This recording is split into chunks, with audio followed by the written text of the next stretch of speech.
whole Sam thing in the relationship and how people are trying to say like she's using him, blah blah blah. Like, what do you think about that? What's your perspective on it? I mean, they each other. Yeah. Girls are really valuable to have on stream. Obviously, Sarah knows that. It's very helpful for content, especially if there's good chemistry.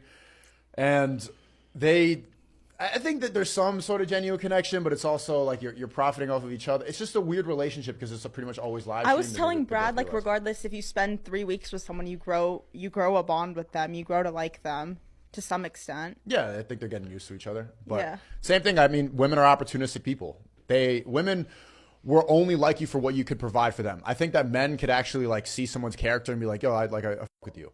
But girls, they will only see like how much water can they take from your well, and if that well dries up, they're gonna leave. They're gonna go to another one. You said that. That's on what. Your That's the spiel nature. That's the nature of women. So I don't think you could ever take it as like, oh, she actually cares about me, or she's around. She would not be around in the first place if I wasn't number one. So you can't think that this is ever going to be genuine. The only woman that's gonna love you is your mom. Do you think that there's some degree to that not being true, where if someone is like in love or spends enough time with you that at a certain point they could still grow to like love your character? They just take. Designed to take from you. Do you think that's true, Bradley? 100%. You think you'd be sitting down here if Brad wasn't like the #1 gym influencer? In the beginning, I hit him up because he had clout, but now I've grown to love him as a person. There you go. But it's like to get within the door, like he still had to become who he is. But I'm saying past that, now if everything was taken from him and he had nothing, like I love him as a human being. If he had nothing, I would send him money monthly. Like I genuinely care for him.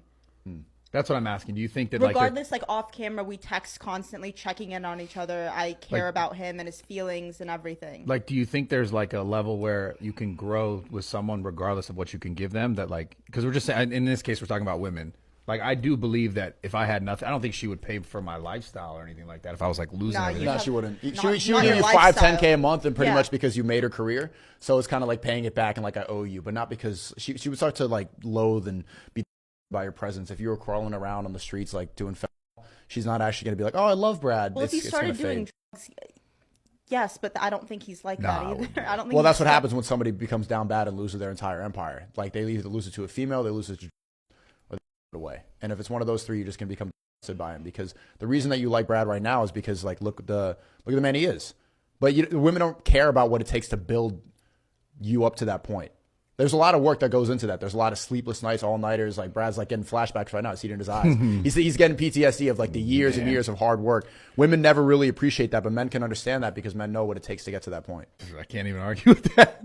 I can't argue with it. So basically, that's a fact. yeah. That's a fact.